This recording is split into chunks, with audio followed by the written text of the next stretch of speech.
Ассаламу алейкум, урматтуу кылымга арыткан кадырлуу кыргыз элим. Кудай бурса, биз Ак Ниет Аманат коомдук фонду бүгүнкү күндө сонун иштердин үстүндөбүз. Өтө сонун бир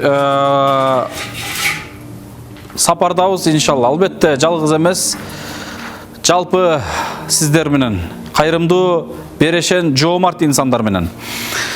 Урматтуу мекендештер, урматтуу кыргыз элим, бүгүн биз сонун бир иштер менен бөлүшөбүз. Эмне иштер менен десеңиздер, албетте бул биз үчүн жаңылык.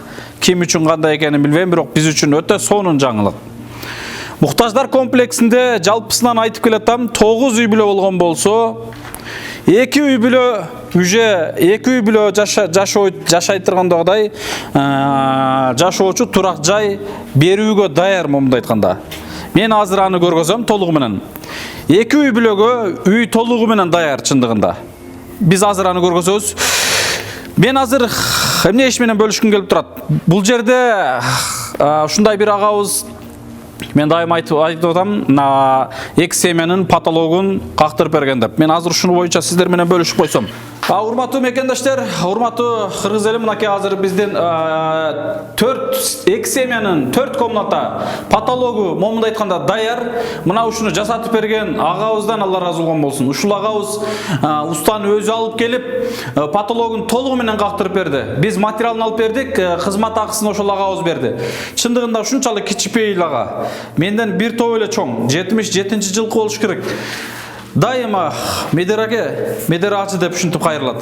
Коюңузчу, мен сиздин иниңиз болсом, кантип аке десем, Медер аке дегенде эле, үка дегенде эле бир эле ооздон чыгат. Аке десем не болуп тур? Сиз ошол нерсеге татыктуусуз деп ушундай жакшы сөздөрүн айтып келет да, мен ушунчалык баягындай ушул агабызга баа берем, рахмат айтам, Алла разы болсун. Мына ошол агабыз ушул жерде иштеп атканда арабалардын баллондору бузулуп калса дагы ошолордон бери өзү алып кетип, оңдоп, мындай кичипейилдик болуп, ушул жерлерге баягындай кичинекей болсо да кызматым тийип калсын деп, баягындай жардамын берип аткан агабыздан Аллах разы болсун. Кудай калса мына 4 патологубуз даяр. Эми биз биринчи кабаттын ички отделкасына киришебиз. Биринчи кабатта эмне жумуштар бар? Биринчи кабатта жалпы 12 комната болгон болсо, 12 комнатанын 4 комнатанын патологу бүттү. 1 комнатанын полу бүткөн. Эми 12 комнатанын 8 комнатанын патологу калды. Анан 11 комнатанын полу калды. Анан 12 комната 6 семьяга бөлүнүп берилет. 6 семьянын, ар бир семьянын мол кухня, зал кухня деп коет. Студия кухня, заманбап студия кухня бөлмөсү, обой болот заманбап. Уктоочу спальня бөлмөсү биз жөн гана ак кылып атабыз. Кадимки эле ак. Экологический жагынан, адамдын ден соолугуна пайда болсун деп биз ак кылып атабыз. Мына сонун болуп, экинчи кабатты азыр толугу менен көргөзөбүз. Анан дагы бир кыскача айтып кетейин. Ошто универсал деген стандарт деген ишкана бар, чакан ишкана. Караңыздарчы, менин артымда турган. Ушул стандарт ишкананын жетекчиси, жолдошунун атын унутутам, Элмира деген эжекебиз бар. Мына ошол Элмира эжекебиз 3 портер, мол глад, мол грунтовка, универсал Ротбанкке, нол грунтовка, тетигинде турган 50 мешок кафельный клей. Мына ушунун бардыгын муктаждар комплексине толугу менен жете тургандагыдай Аллахтын ыраазычылыгы үчүн аял киши берип койду. Мына ушул иштерге жарап атат. Азыр комплекске шпаклевка, потолок шпаклевка, гипсокартонду шпаклевкалган. Стена обойдун алдына чейин шпаклевка кыла тургандагыдай. Кафельный клей жана грунтовка деп коет. Ушунун бардыгы ушул жерге жетет. Аллах разы болсун, Элмира эже, сизге чоң рахмат. Кетсе крупный, общий план алыс, крупный эмес. Мына урматтуу достор, биз азыр экинчи кабатка чыгуучу лестница лестница толугу менен бүткөн. Периласы момундай караңыздарчы, чөткө сонун болуп, мына кооздолуп атат. Бул жактан эшикке болсо топкага кирип кетет, жакшы билесиздер. Биз азыр мына периланы толугу менен краска кылып бүткөндөн кийин көрөсүздөр, чындыгында сонун ачылды. Мына кыргыздын өзүнчө бир орнамент сыяктуу момундай саймалар чөткө болуп, анан бийиктиги да катайын, стандарттан бир 20 сантиметр биз көтөрдүк. Себеби могул жерде жаш балдар же кичинекей балдар мындай ушул жактан ары түшүп кетпечүдөй болуп, баягындай коопсуздук үчүн каралды. Буйруса сонун болуп атат. Кудай калса буну краскасын бүтүрүп алсак, Анан сону болот. Буну биз бир кезде да ойлогонбуз. Негизи бул жериндай пластик менен тоссок дагы болот дегендей ойлодук элек, бирок өтө көп каражат талап кылат. Мына ушул жердин ичи эле 2,5 2,70 болгон болсо бир топ квадрат чыгат. Эми бардыгын тосуу үчүн аябай көп каражат талап кылат. Ошондуктан биз жөн гана перила менен тостук. Бул перилага деле бир топ эле каражат кетип атат, көрүп атасыздар. Анан кооздугу дагы жакшы көрүнөт экен. Краска бергенден жакшы болот. Бул жакта ачык болот. Бандай тосуп, үңүрөйүп калбастан сонун болот. Азыр биз экинчи кабатта 2 семья жашайт. Мына бул бир семьянын эшиги, бул бир семьянын эшиги. Биз азыр ушул 2 семьянын берүүгө даптаяр турабыз. Кудай кааласа чындыгында толугу менен ички отделка ремонттору бүттү. Анда эмесе биз азыр ушуну сиздерге бир жаңылык катары көргөзөлү, жүрүңүздөр. Мынакей биз азыр иншалла бир семьянын үйүн сиздерге толугу менен көргөзөбүз. Мына керемет. Мына керемет, көрдүңүздөрбү? Өтө кооз. Кирдик. Бир семья кирди. Киргенде каласа свет тамызат, каласа ушундай лампалар, чырактарын тамызат. Ар биринин электро эмелери, автоматтары коюлган. Жакшы билесиздер. Сол жагынан баштасак, бул жерде холодильник турат. Холодильниктен кийин ушундай тамак пышыруучу баягындай печкалар турат. Андан бул жагына чаканыраак кухня гарнитур идиш аягын коюла турган болот. Точкалар бардыгы коюлган. Урматтуу достор, обойду байкасаңыздар, обой өтө сонун обой экен чындыгында. Чисто бандай супер моющий деп коет экен, физилин обой. Бул кадимки көк, коричневый, алтын түстүү аралашкан момундай башкача обой экен. Бул жерге телевизор коюлат. Мына телевизордун антенна ушундай точкалар коюлган. Бул жерге телевизор коюлат. Тамак ашын жасап, сонун кылып, ушул жерде телевизорун көрүп, бул жер кухня, студия, зал деп коет. Азыркы жаңы үлгүдө ушундай салынып атпайбы бардык жерде. Мына ошондой комната болду. Потологун караңыздар, бүт кыргыздын парламенти ушундай эмелери түшүрүлгөн, багеттери. Гипсокардон бардыгы обой берилген. Ортосун бассейндин ичин атайын обойдун сары түстүүсүнө чак келсин деп момундай светте бердик. Көрдүңүздөрбү? Эң башкысы эшиктерди караңыздар. Эшиктердин өзүнө чак келип, жада калса эшиктердин момундай чекесиндеги плюнтустары, обойны, рейкалары, плюнтустары бири-бирине свети чак келип, сонун болду. Анан полун караңыздар. Полун биз ОСБ тандап алдык. Эмне себептен? Себеби ОСБ биринчиден жылуу болот. Экинчиден экономичный болот. Үчүнчүдөн ыңгайлуу жагы да жакшы. Эгерде бул жерге ламинат берген болсоң, ламинат буздак болот. Жакшы сулуу көрүнөт, бирок буздак болот. Анан эконом жагынан каражат өтө көп талап кылат. Анан биз булга ОСБ кылдык. ОСБнын астына фольга ташталган. Жылуу, 1-2лик деп коет, ошондой ОСБ коюлду. Сонун стандарт. Уктоочу бөлмөсүн болсо, биз уктай турган бөлмөсүн биз эмне кылдык?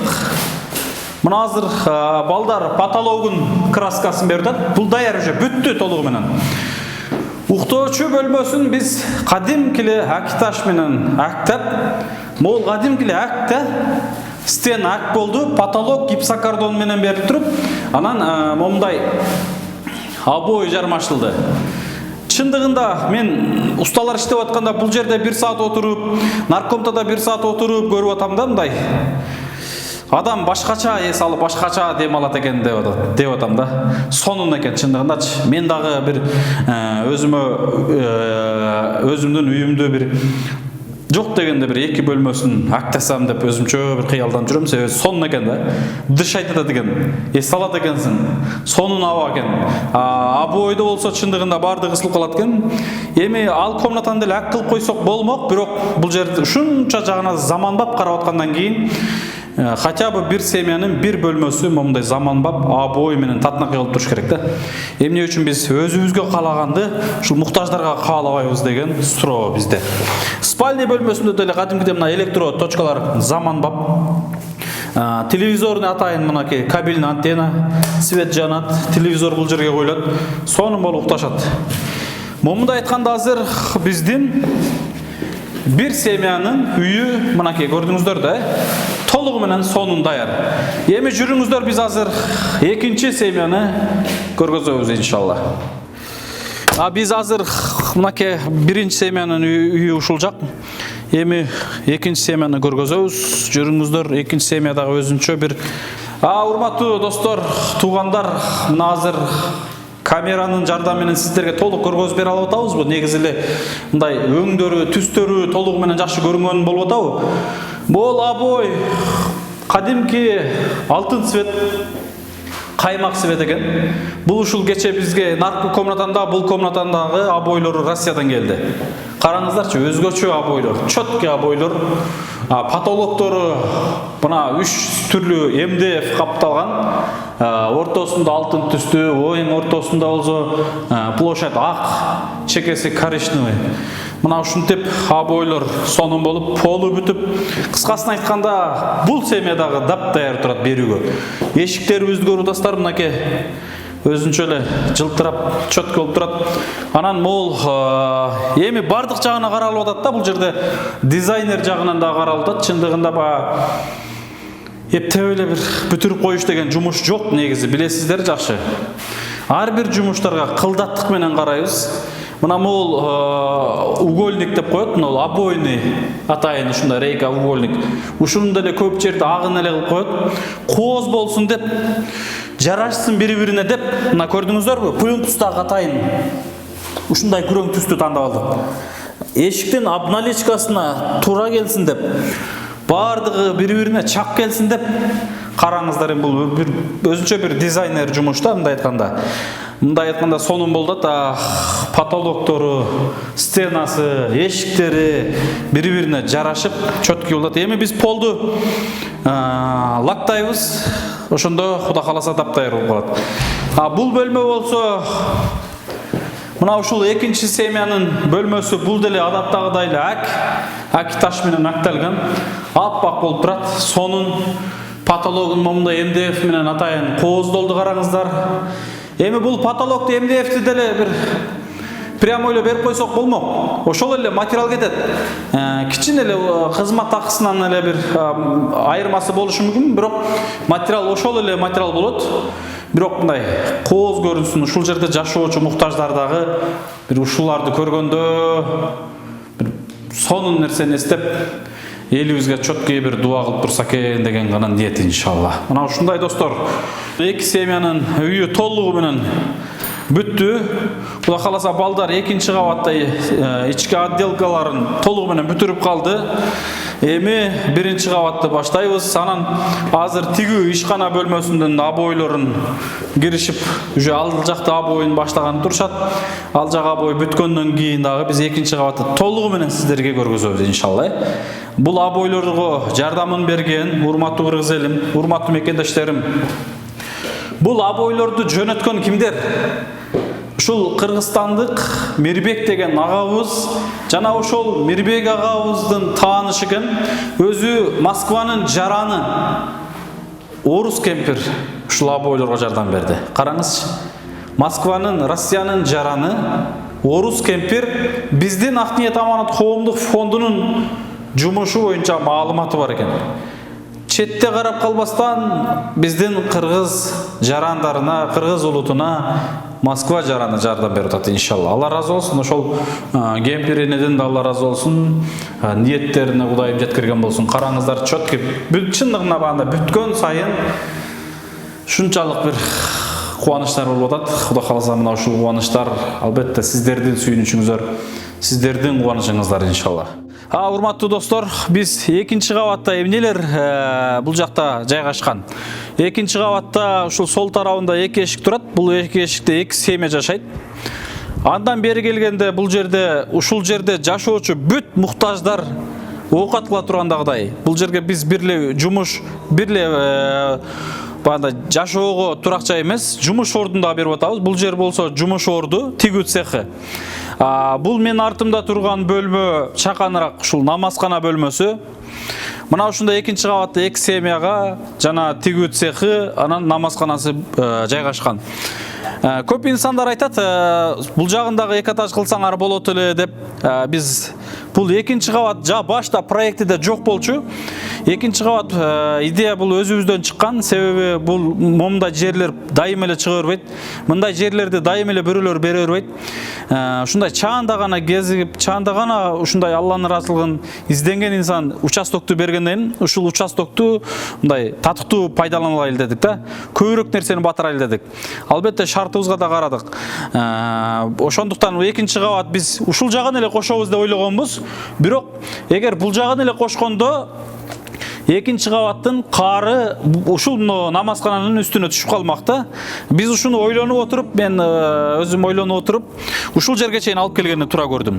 Ошондо экинчи кабаттын кары дагы жерге түшөт экен, биринчи кабаттын кары дагы жерге түшөт экен. Эч кандай бири-бирине жолтоо болбойт экен. Бул жагын дагы көп айтты 2 кабат кылбайсыңар деп. Эгерде бул жагын көтөрүп койгонубуздан да мол ички площадь караңгы болуп калат эле. Күңүрт болуп калат эле. Бул жака күн тийбей калат эле. Мына ошондуктан бул жагы 1 этаж бойдон калды. Урматтуу достор, биринчи кабатта болсо толугу менен 6 семья бар. Бул жер өзү проекти 9 семьяга расталган. Өзү 6 семьяга проекти чийилген. Анан мен экинчи кабатка дагы 3 семьяга проекти коштурганбыз.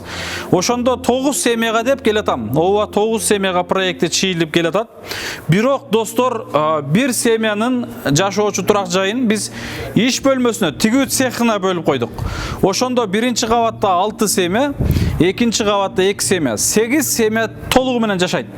Бул 3-чү семьяныкы болсо ишкана ордуна берилген.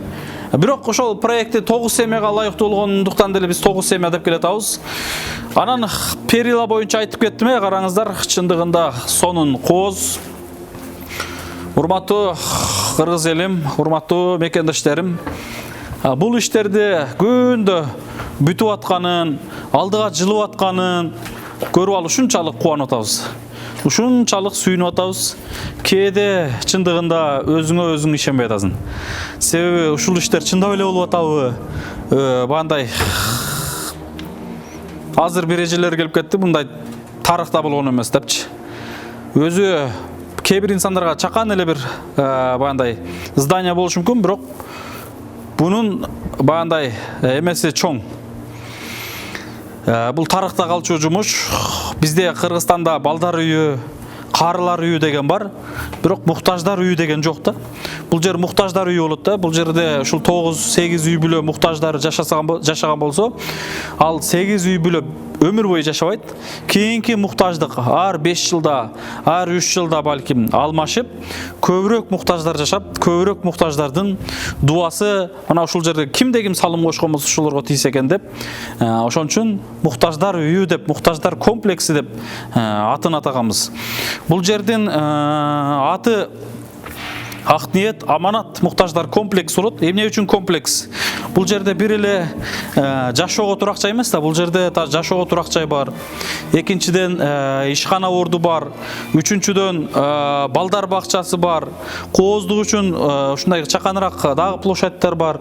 Банялар камтылган, летний кухнялар камтылган. Кыскасын айтканда, колдон келишинче ушул жерге бата турган нерселери баары жайгашкан. Мына ушундай. Анан урматтуу мекендештер, мен дагы бир кыскача айтып кетейин. Бизгече биздин Ак ниет аманат коомдук фондунун Сбербанк картасына, эл сомуна жалпысынан 96 000 каражат чогулуптур деп айттым. Бирок аны мен дароо эле ошол карыздарга бердим. 47 000 сом бир айдан бери карыз болуп турган паровой отопленияга бердик. 15 000 сом жанагы Адике бердик. Адике электромонтажын бизге кече жардам берген. 10 000 сом биз ушул жерге электро зымдарын алганбыз. Ошондон да убагында карыздарыбыз бар экен. 3 000 сом биз өткөндө плюнтустарын алганыбызда карыз болгон экенбиз. Мына ошентип кече күнү биз ушул карыздарыбызды берип келдик. Бүгүнкү күндө дагы биздин карыздарыбыз кимдерде карыздарыбыз калды. Ошол эле Адикте дагы 13 миң канча карызыбыз бар. Ошол эле Адиктин ылдыйында дагы бир инибизде 28 миң 30 миңге жакын карызыбыз бар. Могул Тиникенин алган эжеден дагы бир 15 миң карызыбыз бар экен. Анан кече күнү биз полдорун алып атканда, жана башка нерселерин алып атканда, кыскасы экинчи кабатка ушундай ички отделкасына кетүүчү майда материалдарын алып атканда биз бир агабыздан улам 40 миң, 20 миң, 10 миң жалпы алып отуруп, бүгүнкү күндө толук 80 миң сом алыппыз. Мен алдан акчалай алып, бирок ошол акчанын баардыгын ушул жерге иштетип атабыз. Мына ушундай. Албетте бирок элибиз кайдыгер карап койгон жок, жардамын берип атат, дагы да жардамын берет деген үмүт чоң. Быйыл кышка чейин, күзгө чейин ушуну тапшырып алсак деп ниет кылып атабыз иншаллах. Келиңиздер, урматтуу кыргыз элим, урматтуу мекендештер. Көптү көрсө көл болот, тамчыдан көл куралат дейт. Биз көптөшүп, ниет кылып, мына ушул иштерге жок дегенде, урматтуу бир туугандар, бир эшигин болсо да салым кошойлу дейт элем. Мейли 1 килограмм мыгына болсо деле салым кошойлу дейт элем. Көптү көрсө болот, көпчүлүк менен ушул иштерди кылайлы дейт элем. Мына ушул агабыз 4 бөлмөсүн патологун кактырып берди. Кээ бир дагы инсандар чыгып 8 бөлмө бар. Дагы 8 бөлмөнү 8 адам патологун кактырып берсе болот. Дагы 8 бала чыгып 8 комнатанын полун кактырып берсе болот. Мына ушинтип көптөшүп ушул иштерди жасасак болот. Албетте кылсак болот, ниет болуш керек. Ошондуктан баарыңыздарга кайрылам, чакырам, келиңиздер. Бүгүн биз Ордолуу Ош жерине чыгып баратабыз. Ошто Русландын үйүнөн кабар алып, Чоң Атадан кабар алган кетип баратабыз. Русландын үйүндө бүгүн пластиковый айнектери коюлуп атат. Кудай кааласа бүгүн жарымы коюлуп бүттү. Эртең толугу менен бүтөт. Стяжкалары бүткөн. Ал үй дагы уже ички отделкасына даяр. Аны дагы быйыл тапшырышыбыз керек.